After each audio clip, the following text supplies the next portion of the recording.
أعوذ بالله من الشيطان الرجيم بسم الله الرحمن الرحيم الحمد لله رب العالمين والعاقبة للمتقين والصلاة والسلام على نبينا محمد وعلى آله وأصحابه أجمعين اللهم انفعنا بهذا العلم في دارين. درس تجوید رو آغاز میکنم. امروز موضوع ما حرف رای تفخیم، یک حرف رای غوص خوانده می شود. عادتا حرف را دو طریق خواندن را دارد، یکی که باریک خوانده می شود و دوم که غوص خوانده می شود که آن را تفخیم می گویند. و درس امروزه ما همین حرف رای تفخیم است. سوال: حرف را چند قاعده دارد؟ جواب: دو تا. یکم تفخیم یعنی غوص خواندن، دوم ترقیق یعنی باریک خواندن. سوال: در چند جای را تفخیم خوانده می شود؟ جواب: در 6 جای را تفخیم خوانده می شود. یعنی که در 6 جای حرف را غوص خوانده می شود. یکم: اگر را ضمه یا فتحه دار باشد، یعنی اگر حرف را با ضمه و فتحه آید.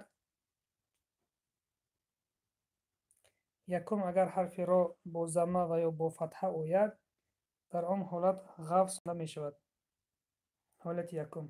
اگر حرف را با فتحه یا که حرف را با ضمه آید، در این وقت حرف را غوص تلفظ میکنیم، یعنی که را، رو، را، رو. اگر شما را گوید را، یعنی که باریک میخوانید، این خطا است. برای همین را میخونیم، را. در اینجا اهمیت بدهید که یک خطاگی را شما با یک خطاگی راه ندهید. یعنی که غوص خواندن حرف را، در وقت غوص خواندن حرف را لبهای شما پیوست نشوند، یعنی که نگوید که را، نه. لبها هوار هستند. وقتی که با فتحه فقط را میگویم، را. وقتی که با ضمه می آید، بله، در وقتی که با ضمه آید، برای خاطر که ضمه حرف او هست، وقتی که او گفتن ما لبها رو به پیش میبریم. در این حالت بله، لبها یعنی که به تلفظ حرف او به پیش برآورده میشن. مثال: رو، رو.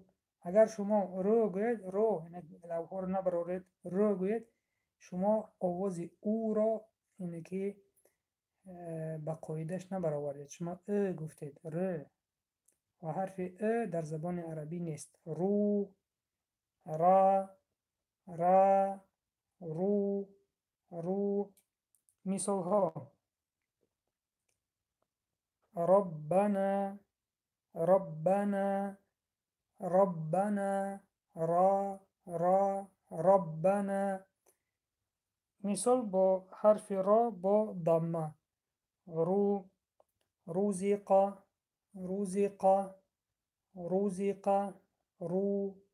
رو. این یکم حالت بود. دویم حالت: اگر حرف را ساکن شده پیش از خودش بودگی حرف ها ضمه دار یا که فتحه دار باشند. یعنی که این است دویم قاعده. اگر حرف را با ساکن آید و پیش از حرف را بودگی حرف با فتحه یا که با ضمه آید، در این حالت هم حرف را غوص خوانده می شود. مثال: ارض،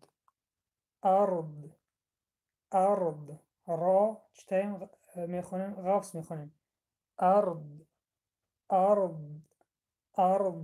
مثال دیگر با ضمه: ارسل.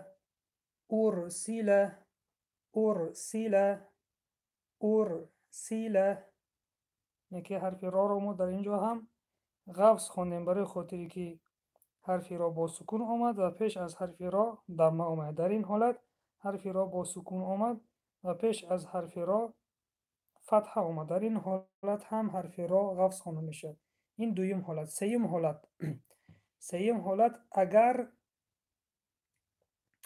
حرفی را ساکن باشد و بعد از را آمدگی حرف استعلا باشد، یعنی که حرفایی که استعلا، این حرفایی که لفظ خوانده می شود.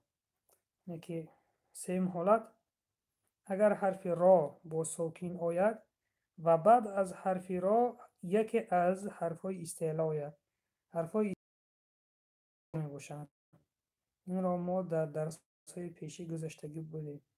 یعنی اگر بعد از حرف رای با سکون یکی از حرفای استعلا آید، در این حالت هم حرف را لفظ خوانده می شود. مثال مرصاد، مرصاد، مرصاد، مرصاد، را لفظ خوانده می شود. مرصاد. حالت چهارم اگر را با ساکن باشد و پیش از را بودگی حرف کسره عارضه باشد یا که همزه وصل دار باشد. همزه وصل دار. ببینید اگر حالت چهارم اگر حرف را با ساکن باشد و پیش از حرف را همزه وصل آید، این را همزه وصل می نامند، همزه وصل کننده. در این حالت هم حرف را لفظ خوانده می شود. مثال در کلمه ارجعی، ارجعی، ارجعی، نه، این خطا است، لفظ می خوانند. ارجعی. و حالت پنجم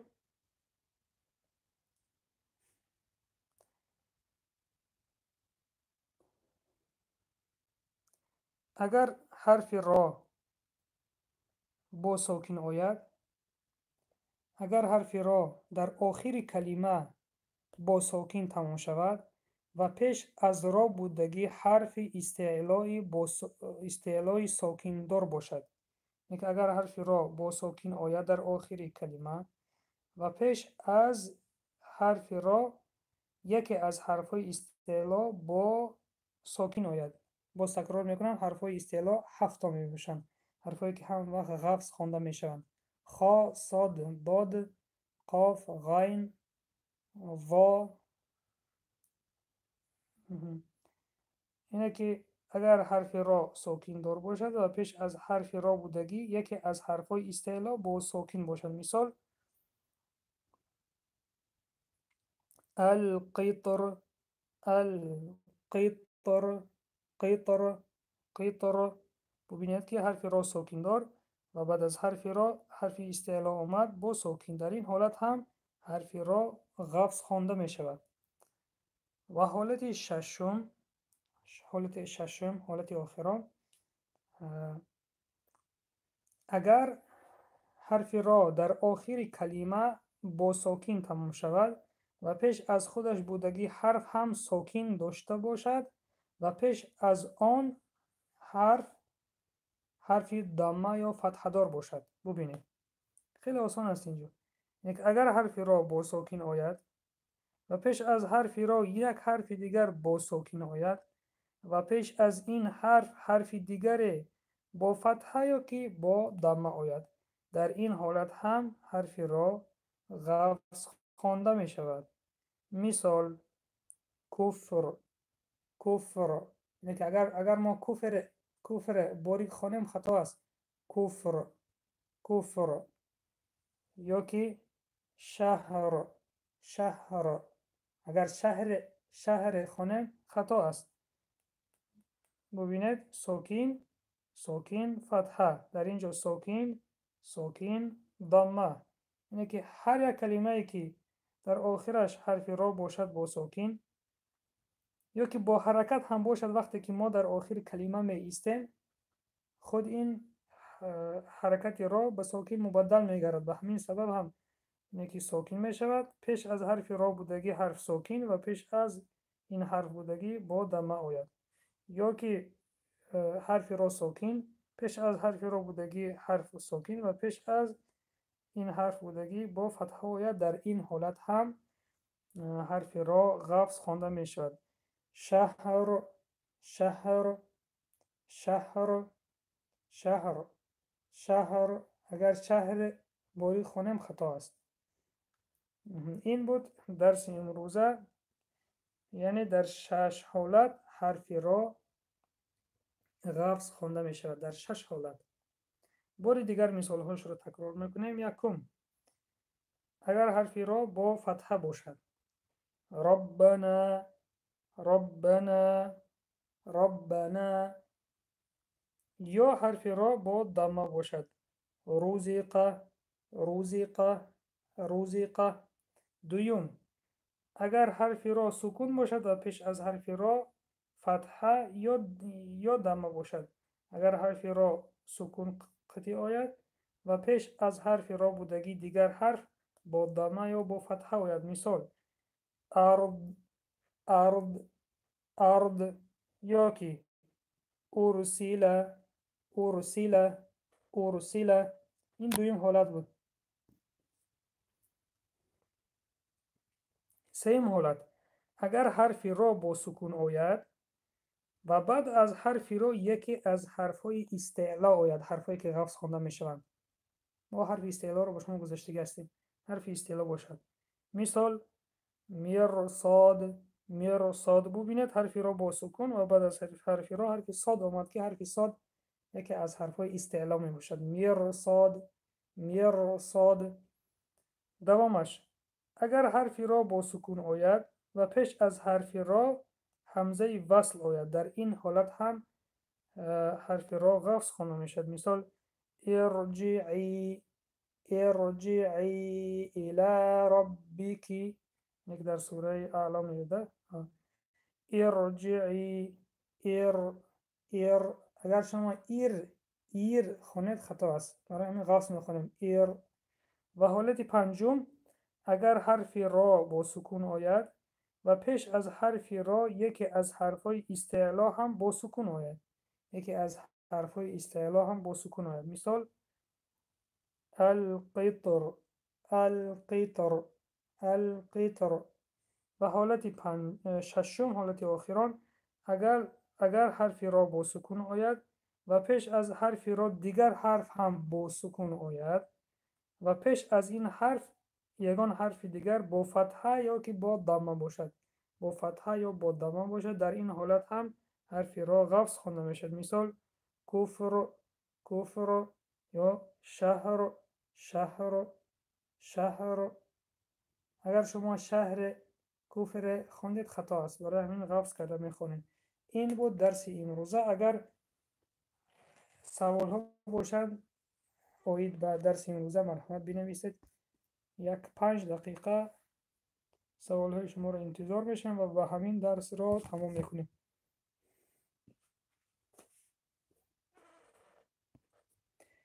شما اگر درس امروز در یکم درس اشتراک کرده باشه، یکم بارتان باشد، با کانال ما در آمده از پلیلیست ببینید. در آنجا درس های تجوید داریم، یعنی که در یک پاپکه درس های تجوید مختصر است و در پاپکه دیگر درس های تجوید افیر هست است. در آمده کدامش که خواهید تماشا بکنید. در افیر پرتر است معلومات و در پاپکه که درسی تجوید مختصر نوشتیم در آنجا یک مختصر است. از آنجا استفاده برید انشالله.